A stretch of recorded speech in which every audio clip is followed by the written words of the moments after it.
Alors, mes chers amis, pour ce nouveau cours de Torah, on est donc ce soir rentré dans 2 journées de Rosh Chodesh Adar. Ce soir, demain et après-demain Shabbat. Donc un Shabbat Rosh Chodesh. Ce Shabbat, un Shabbat Rosh Chodesh qui vient après une semaine difficile. On peut pas dire autrement. Encore tout à l'heure, il y a quelques heures, sommet de Carcour dans le centre-nord, entre le centre et le nord d'Israël, sur la route de Césarée. On a eu des Chayalim qui ont été blessés.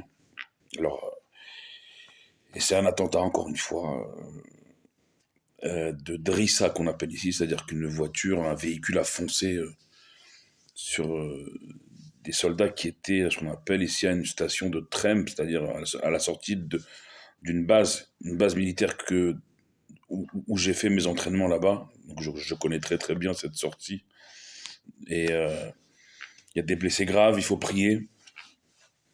On a reçu les corps de 4 nouveaux otages la nuit dernière, notamment le franco-israélien, le deuxième et dernier, Ohad Yahalomi. Les 4 corps ont été identifiés, dont celui d'Ohad.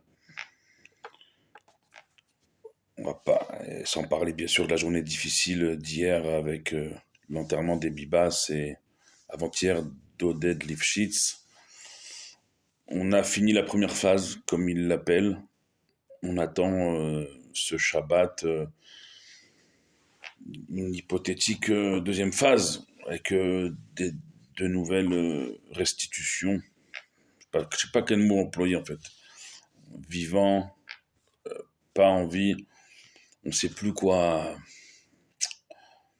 On est tellement ils nous ont tellement fait rentrer dans cette macabre, morbide habitude chaque semaine d'être dans l'attente comme ça, cyniquement, on est en attente. Sur ça, ils nous font tenir en haleine ces salopards. Excusez-moi de parler comme ça, hein, mais je pense qu'on a tous la même rage en nous après cette semaine difficile. Et ce soir, dans la synagogue qui est entre guillemets devenue la mienne en bas de chez moi, à Gilo, à Jérusalem, eh bien, vous savez, entre Mincha et Arvit, le Rav, il fait toujours un chiour de halachot. Et bien sûr, il parle de ce qu'on appelle Inyana de Yoma. Le sujet du moment, c'est le mois de Hadar qui est entré ce soir. Et avec en point d'orgue dans 15 jours la fête de Pourim, mais on sait très bien qu'au mois de Hadar, on doit redoubler de joie. Et je lui ai posé la question, mais comment en hébreu, comment redoubler de joie? Comment même avant de redoubler de joie, comment être joyeux? Comment arriver à être joyeux? Et alors, il m'a répondu, pour ne pas les faire gagner. Parce que bien sûr que nous, en nous-mêmes, on n'a pas le cœur à se réjouir. Bien évidemment, on est des humains. Les terroristes ne sont pas humains, ce sont même pas des animaux. Ils ne respectent même pas leur propre mort à eux, sans parler des nôtres. Mais nous, pourquoi on se pose la question, est-ce qu'on arrivera à être joyeux ce mois de Hadar? Parce que nous sommes humains. Nous avons un cœur qui bat et nous sommes normaux finalement. Nous sommes juste normaux. En face, ils ne le sont pas. Mais malgré tout, malgré que nous, on a du mal à se réjouir, eh bien le Rav, il a eu cette réponse pour ne pas les laisser gagner. Parce que qu'est-ce qu'il recherche en nous faisant ces cérémonies macabres et morbides de semaine en semaine, de semaine en semaine, de semaine en semaine? Il cherche à justement briser cette joie de vivre d'abord et cette joie de nos temps juifs ensuite. Il cherche à briser notre joie, notre goût à la vie finalement, ce qui fait le peuple juif, ce qui a toujours fait le peuple juif, c'est entre autres la joie de ces moments de fête, du calendrier juif, la joie de Shabbat. Pourquoi vous croyez, pourquoi vous pensez que Ils ont choisi le jour de Shabbat de semaine en semaine pour nous rendre nos otages parce qu'ils savent, ils veulent nous briser la joie de Shabbat. Il n'y a pas à chercher très loin pour le comprendre. Et là, dans 15 jours, il y a la fête de Pourim. Ils vont sûrement libérer le jour du jeûne d'Esther, le jeudi dans 15 jours, et le lendemain, vendredi, la fête de Pourim pour ceux qui sont en dehors des murailles, dans les villes non fortifiées, et le Shabbat qui sera pour un Shabbat de Pourim, et même le lendemain de Shabbat, un dimanche de Pourim pour ceux qui sont comme moi à Jérusalem, dans les villes fortifiées, le Shushan Pourim, le Pourim de Suse. Pourim, cette histoire qui s'est passée dans l'Iran d'aujourd'hui, dans la Perse d'hier, et ça recommence. Avec les mêmes, c'est la haine de Amalek. Ne nous y trompons pas.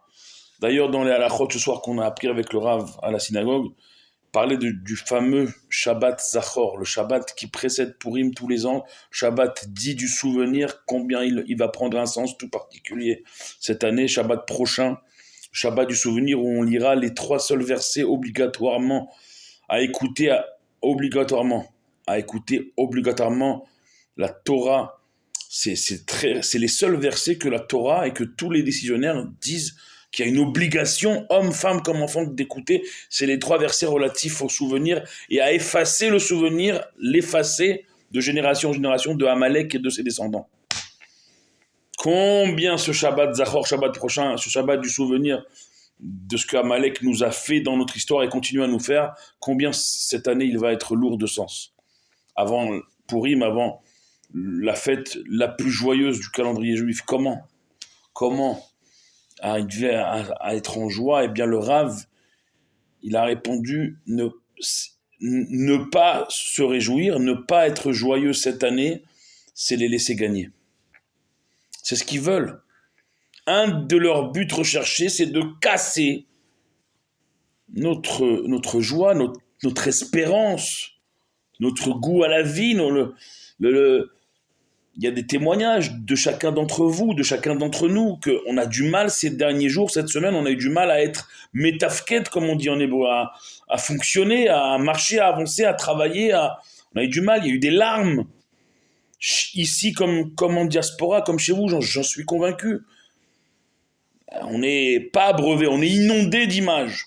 Même les images qu'on ne veut pas voir, on nous les met devant les yeux. Comment arriver ne serait-ce qu'à fonctionner?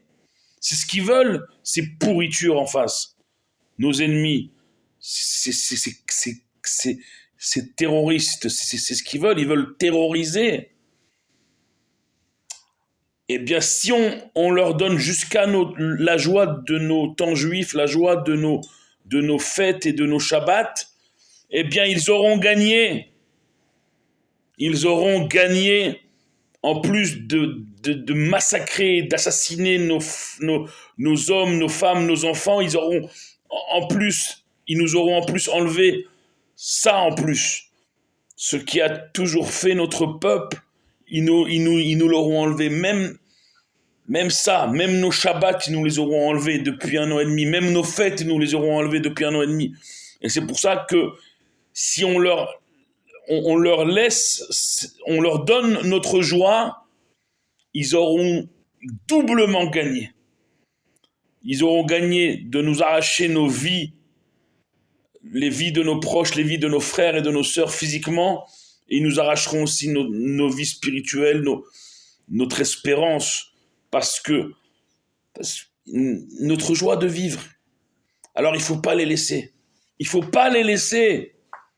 Même si c'est dur, et c'est dur. Moi-même, j'ai pas le cœur à la joie, mais le Rav, dans sa réponse, il a raison. Ne les laissons pas gagner, ne les laissons pas nous enlever même ça. Sinon, ils auront gagné doublement, ils auront gagné sur toute la ligne. Donc ce Shabbat, dès ce soir même, demain soir, avant Shabbat, dès ce soir, nous sommes entrés ce soir déjà dans le mois de Hadar. Nous sommes Rosh Chodesh Hadar ce soir déjà. Demain soir, Shabbat, 2 journées de Rosh Chodesh Hadar. Et oui, nous crierons haut et fort à nos ennemis, à nos pourritures d'ennemis, à nos, j'ai même plus de mots, nous leur crierons ce que le Talmud nous enjoint d'année en année, de génération en génération, Mishenichnas Adar, Marbim Besimcha. Dafka cette année. En plus encore cette année, on criera à nos ennemis, vous avez voulu nous briser, ben, on vous répond avec notre Talmud, que quand le mois de Hadar y rentre, on redouble de joie, et cette année, plus que les autres années, on redoublera de joie pour eux, pour Shiri, pour Kfir, pour Ariel, pour Oded, pour Oad Dialomi, pour tous ceux qui sont tombés cette année et demie, tous ceux qui ont été massacrés. On va regarder nos ennemis droit dans les yeux, on va leur dire, pour eux, on va se réjouir, pas pour vous, et pas pour vous laisser gagner encore et encore. Voilà le pourquoi de mon cours de ce soir. Ne les laissons pas gagner, même là-dessus, même sur la joie de nos Shabbats, la joie de nos fêtes. Et si on se réjouit, c'est pour nos frères et sœurs massacrés, assassinés, et pour ne pas laisser gagner nos ennemis inhumains. Voilà, mes chers amis, je me suis un peu emporté, mais c'est le cœur qui parle, vous le savez. Comme toujours, je vous bénis. Priez pour nous comme on prie pour vous. Ensemble, on sera toujours plus fort. Baruch Adonai Leolam. Amen ve Amen. Rosh Chodesh Tov. Chodesh Mevorach, un mois béni pour tout notre peuple, où que vous vous trouviez, où qu'il se trouve. Et bien sûr, un Shabbat Shalom, un Shabbat dans la paix et dans les bonnes nouvelles. Dans les bonnes nouvelles, on ferme les yeux, on supplie Dieu de tous ensemble, que des bonnes nouvelles, que des bonnes nouvelles, que des bonnes nouvelles.